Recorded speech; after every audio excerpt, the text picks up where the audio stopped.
কথা শুনে, তার ওই বক্তব্য, তার ওই উদ্যোগের কারণে যত লোক সওয়াব করেছে, আল্লাহ আপনার নির্দেশ অনুযায়ী ওই কোটি কোটি টাকা তার আমলনামায় লেখা হয়েছে। ওই সারা রাতের তাহাজ্জুদ তার আমলনামায় লেখা হয়েছে। আপনি যে সালাত আদায় করেন, এই সালাতের উদ্দেশ্য যেমন আল্লাহ সন্তুষ্টি ও অনুসুকি। সালাতের পরপরই রোজার কথা বলা হয়নি, সালাতের পরপরই হজের কথা বলা হয়নি, সালাতের পরপরই জাকাতের কথা বলা হয়নি, সালাতের পরপরই কোরবানির কথা বলা হয়েছে। কারণ যিনি সালাত আদায়কারী হবেন তিনি তার মতেরও সর্বোচ্চ কোরবানি করবেন। টাকা পয়সার কোরবানি করা সহজ, মতের কোরবানি করা সহজ না। ইবলিসের 70 লক্ষ 80 লক্ষ বছরের ইবাদত ছিল, সব নষ্ট হয়ে গেছে মদ খাওয়ার কারণে, গাঁজা খাওয়ার কারণে। মানুষ হত্যা করেছে, দর্শন করেছে, কি করেছে? শুধু এটাকে আরো সহজ করে বলে, অহংকার করেছে। মানে কি কারণে করেছে? কি জন্য সে অহংকার করেছে? কি করতে পারে নাই সে? আনুগত্যটাও করতে পারে নাই। কেন?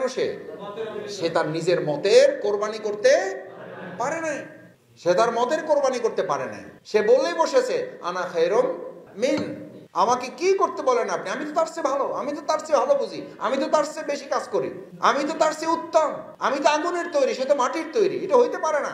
এই হইতে পারে না উপর ভিত্তি করে 80 লক্ষ বছরের ইবাদত শেষ হয়ে গেল। ফেরেশতাদের সর্দার থেকে হয়ে গেল শুধু শয়তান, শুধু শয়তান, শুধু ইবলিস শয়তানেরও সর্দার হয়ে গেল। এই জন্য বলা হয়ে থাকে, ভালো মানুষ যখন খারাপ হয়ে যায় সে শুধু খারাপ হয় না, সে খারাপেরও সর্দার হয়ে যায়। আপনি রকম, আপনি যদি বিপদগ্রস্ত হন আল্লাহ মাফ করুন, আপনি যদি দুর্বল হন, নিষ্ক্রিয় হন। আমি ছাত্র জীবনে উদাহরণ দিতাম, সাইকেলে উপকারও কম ক্ষতিও। সাইকেল অ্যাক্সিডেন্ট করে 200 লোক মারা গেছে, এরকম শুনেছেন কোথাও? 2 জন মারা গেছে, 3 জন হাসপাতালে ভর্তি, শুনেছেন? ওটার উপকার এরকম যে 4 জন ওটাকে মানে ঢাকা থেকে রাজশাহী 2 ঘন্টা চলে গেছে, হবে এটা? ওটার উপকারও কম, গতিও কম, ক্ষতিও কম, গতিও কম, ক্ষতিও কম। একজন সহযোগী কাজ করলে অতটুকু হবে, কাজ না করলে ক্ষতি অতটুকু হবে। একজন কর্মী কাজ করলে অতটুকু হবে, না করলে অতটুকু হবে। একজন রোকন। আপনার কফিন সামনে রেখে একটা কথা কমন সবাই বলবেন, আল্লাহ আপনার আমল তো সব বন্ধ করে দিয়েছেন, মেহেরবানি করে আপনার সন্তান, আপনার ভাই, আপনার বন্ধু, আপনার কর্মী, আপনার সহযোগী, আপনার সংগঠন যদি এমন কিছু করে রেখে যান, ইলম, এমন কিছু আমল দিয়ে যান যে আমলগুলো আপনার কারণে এখনো চলমান আছে, তাহলে এটার নাম হলো সাদাকায়ে জারিয়া। এর বিপরীতটার নাম কি? এর বিপরীতটার নাম কি? এটা আপনারা সহজে উচ্চারণ করতে চান না। আমি সাদাকায়ে জারিয়া যত পছন্দ করি তার চেয়ে বেশি ভয় করি গুনাহে জারিয়া। কি জারিয়া? যে ইসলামে গুনাহে সাদাকায়ে জারিয়া আছে, সেই ইসলামে গুনাহেও জারিয়া। মোবাইল দেখতে দেখতে একটা লোক মৃত্যুর করে ঢলে পড়েছে, ওই মোবাইল, ওই কাজ, ওই ভিডিও, ওই অশ্লীলতা, ওই বেহায়াপনা যতদিন চালু থাকবে ততদিন তার আমলনামায় ওই বদ আমলগুলো লেখা হতে থাকবে। আমার আপনার ভূমিকার কারণে যে লোকগুলোকে আপনি নিষ্ক্রিয় করে রেখে গেছেন, যতক্ষণ পর্যন্ত লোকগুলোকে পৃথিবী থেকে সক্রিয় না করবে, আপনার আমলনামায় সাদাকায়ে জারিয়াও লেখা হবে, আপনার আমলনামায় গুনাহে জারিয়াও লেখা হবে। সুতরাং সাদাকায়ে জারিয়ার প্রতি লোভও থাকবে, গুনাহে জারিয়ার প্রতি ভয়ও। দেখি পারবেন ইনশাআল্লাহ? পারবেন ইনশাআল্লাহ? বনি ইসরায়েলের এক যুবককে হাজির করা হয়েছে, stand up, take your book and read it, এই বই নাও এবং পড়ো, তোমার আমলনামা, ইকরা কিতাবাক, বই পড়ো, তোমার রিপোর্ট। বনি ইসরায়েলের যুবককে হাজির করা হয়েছে, তার আমলনামার অনুযায়ী তাকে জাহান্নামে ডিক্লেয়ার করা হয়েছে। আল্লাহ সুবহানাহু ওয়া তাআলা ফেরেশতাদেরকে নির্দেশ দিলেন, ওর এর বাইরে, ব্যক্তিগত আমলের বাইরে অতিরিক্ত আর কোন আমল আছে কিনা? ফেরেশতারা বলেন আছে, সেগুলো নিয়ে আসো। পাল্লায় তোলা হলো, ওগুলো ওজন দেওয়া হলো, ওগুলো মাপা হলো, তার সামনে হিসাব পেশ করা হলো। দেখা গেল তার সামনে বলা হলো, আপনার জীবনে তো তাহাজ্জুদ কাজা নাই। সুবহানাল্লাহ। আপনার জীবনে তো কয়েকশো কোটি টাকার জাকাতের সওয়াব এখানে লেখা আছে, কয়েকশো কোটি টাকা আল্লাহর দরবারে দান করার হিসাব এখানে লেখা আছে। ও বলছে যে এই রিপোর্ট আমার না, ভুল রিপোর্ট, আমি কিছুই করিনি। আমি 100 কোটি টাকা জাকাত তো দূরের কথা, আমার জাকাতই ফরজ হয়নি। আমি তাহাজ্জুদ নিয়মিত কাজা হওয়ার তো দূরের কথা, আমি তাহাজ্জুদ মাঝে মধ্যে পড়ছি কিনা সেটাই তো আমার মনে পড়ে না। আল্লাহ তাআলা বললেন, তাহলে ফেরেশতারা তোমরা কি করছে? ফেরেশতারা বললেন, আল্লাহ, এই লোকটার এই আমলের মধ্যে এগুলো তেমন কিছু নাই, কিন্তু সে মানুষকে এমনভাবে উৎসাহিত, অনুপ্রাণিত, উজ্জীবিত করত, এমনভাবে উৎফুল্লিত করতো আপনার দিনের প্রতি। তার ওই কথা শুনে, তার ওই বক্তব্য, তার ওই উদ্যোগের কারণে যত লোক সওয়াব করেছে, আল্লাহ আপনার নির্দেশ অনুযায়ী ওই কোটি কোটি টাকা তার আমলনামায় লেখা হয়েছে। ওই সারা রাতের তাহাজ্জুদ তার আমলনামায় লেখা হয়েছে। এমন এক আমলের সন্ধান ওর মধ্যে পাওয়া গেল। আল্লাহ বললেন, আমার এই বান্দা যদি ওই আমলের সাথে গোটা পৃথিবীর মানুষের জন্য সুপারিশ করত, আমি আল্লাহ তার ওই আমলে এত সন্তুষ্ট হয়েছিলাম, গোটা পৃথিবীর মানুষকে আমি ক্ষমা করে জান্নাতে দিয়ে দিতাম। ভাইয়েরা, রোকন হিসাবে আপনাকে উৎসাহিত উদ্বুদ্ধ করার মতো ক্যাপাসিটি আপনার মধ্যে থাকতে হবে, ইনফ্লুয়েন্স করার মতো ক্যাপাসিটি, ইন্সপায়ার করার মতো এনকারেজিং ক্যাপাসিটি আপনার থাকতে হবে। এই রোগাগ্রস্ত সমাজে রোকন হিসাবে এই ভূমিকা থেকে আপনাকে আমাকে বের হয়ে আসতে হবে। পারবেন ইনশাআল্লাহ? যদি পারেন তাহলে আমাদের এই রোগাগ্রস্ত সমাজকে আমরাই অভিজ্ঞ চিকিৎসকের ভূমিকা পালন করে সুস্থ সমাজে পরিণত করবো। পারবেন ইনশাআল্লাহ?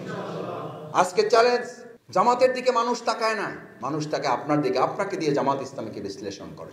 আপনি কেমন? জামাত ইসলামী সেই রকম। জামাতে তো আলাদা কোনো অস্তিত্ব নাই। রাসূল করিম সাল্লাল্লাহু আলাইহি সাল্লামের সময় ইসলাম বুঝাবার জন্য ইসলামের কোনো চরিত্রকে আঁকা হয়েছিল না সাহাবীদেরকে দেখাই দেওয়া হতো? তোমরা যদি ইসলাম দেখতে চাও তাহলে অমুকের দিকে তাকাও। এখানে রোকন ভাইয়ের, আমি শফিকুল ইসলাম মাসুদ সহই যারা এখানে স্টেজে বসে আছেন, যারা আমার সামনে বসে আছেন, যদি এই চ্যালেঞ্জ দিয়ে আজকে এখান থেকে সমাবেশ থেকে যেতে পারেন যে জামাত ইসলামী যদি দেখতে চাও এই আব্দুর রহিমের দিকে তাকাও, জামাত ইসলামী যদি বুঝতে চাও এই আব্দুল জব্বারের দিকে তাকাও, জামাত ইসলামী যদি দেখতে চাও এই রোকন আব্দুল হালিমের দিকে তাকাও, জামাত ইসলামী যদি দেখতে চাও তাহলে জামাত ইসলামী রোকন আব্দুল সাত্তারের দিকে তাকাও। সেই সাত্তারের দিকে তাকিয়ে যদি দেখা যায় তার ব্যবসার সমস্যা, সে আব্দুর রহিমের দিকে তাকিয়ে যদি দেখা যায় তার পর্দার সমস্যা, সে আব্দুল জব্বার আব্দুল করিমের দিকে তাকিয়ে যদি দেখা যায় তার ব্যক্তিগত রিপোর্টের সাথে তার জিন্দিগির কোনো মিল নাই, সেই আব্দুল হালিমের দিকে তাকিয়ে যদি দেখা যায় তার করা ওয়াদার সাথে সে আসলে চুক্তি পদে পদে লঙ্ঘন করে চলে। আপনি নিশ্চিত থাকেন, একটি আদর্শবাদী দলের পতনের কারণ তার বাঁচার উপায় গ্রন্থে লেখা আছে। একটি আদর্শবাদী দলকে কখনো বিপরীত আদর্শের লোকেরা ধ্বংস করতে পারে না, ধ্বংস করে ওই আদর্শের লোকদের দ্বারাই। আমাদের 2024 সালে 5ই আগস্টের আগে যে চ্যালেঞ্জ ছিল, এখন চ্যালেঞ্জ কম না বেশি? সামনে আরো কমবে না বাড়বে? বাড়বে। সময় যত ভালো হবে চ্যালেঞ্জ তত বাড়বে। এই চ্যালেঞ্জ কর্মীরা এবং সহযোগীরা নেবে। কারা নিবে? দেখে ইনশাআল্লাহ চ্যালেঞ্জ নেবেন ইনশাআল্লাহ। আল্লাহ আপনাদের হাতগুলো কবুল করুন। আপনাদের কষ্ট বাড়াতে চাই না। রোকনদের সবচেয়ে বড় ছিল অনুসুকি, আপনার কোরবানি। আপনার কোরবানির মূল ভাগ দুটো করে দিয়েছেন, আল্লাহ তাআলা করে দিয়েছেন। অতুজাহিদুনা ফি সাবিলিল্লাহি বিআমওয়ালিকুম ওয়া আনফুসিকুম, জান এবং মাল দিয়ে লড়তে হবে। কি দিয়ে লড়তে হবে বলেন? কি দিয়ে বলেন? হইল না,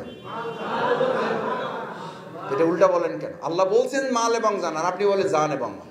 আল্লাহর কথা উল্টানোর ক্ষমতা এখানে কার কার আছে? এটা বুঝে শুনে বলি তা বলছে না। বুঝে শুনে বললে তো আপনার ইমানই থাকবে না, আমার ইমানই থাকবে না। জাহিদুনা শব্দ ব্যবহার করা হয়েছে, লড়াইয়ের কথা বলা হয়েছে, সংগ্রামের কথা বলা হয়েছে, অথচ মাল এবং জানের কথা বলা হয় নাই। আয়াত পাইলে আমাকে দিয়ে আমাকে হেল্প করেন। রাসূল করিম সাল্লাল্লাহু আলাইহি সাল্লামকে দিন বিজয়ের জন্য আল্লাহ পৃথিবীতে সবচেয়ে বড় প্রথম নিয়ামত দিয়েছেন বিবি খাদিজা রাদিয়াল্লাহু তাআলা আনহা। কি হিসাবে? কি হিসাবে দিয়েছেন? ফাইন্যান্সিয়াল গার্ডিয়ান হিসেবে, অর্থনৈতিক অভিভাবক দিয়েছেন আগে, তারপরে আবু তালেব আব্দুল মোতালেব পলিটিক্যাল গার্ডিয়ান দিয়েছেন, সোশ্যাল গার্ডিয়ান দিয়েছেন। প্রথম গার্ডিয়ান দিয়েছেন কি? মালের গার্ডিয়ান। খাদিজা রাদিয়াল্লাহু তাআলা বললেন, যা লাগে আপনি খরচ করেন, চালায়ে যান, কোনো অসুবিধা নেই, আপনাকে কেউ হারাতে পারবে না। এই কথা বলার মতো রোকনদের মধ্যে হিম্মত থাকতে পারবেন ইনশাআল্লাহ। এই টার্গেটগুলোকে আমরা বাস্তবায়ন করতে পারবো ইনশাআল্লাহ এবার পরিকল্পনায়। আল্লাহ সুবহানাহু ওয়া তাআলার কাছে সেই প্রত্যাশা ব্যক্ত করে আপনাদের সবাইকে আন্তরিক ধন্যবাদ, কৃতজ্ঞতা জানিয়ে এই বছরের 25 সালে যে টার্গেট রমনা থানা সাহস করে নিয়েছেন আপনারা, এই টার্গেট বাস্তবায়নে আল্লাহ যেন আমাদেরকে সাহায্য করেন।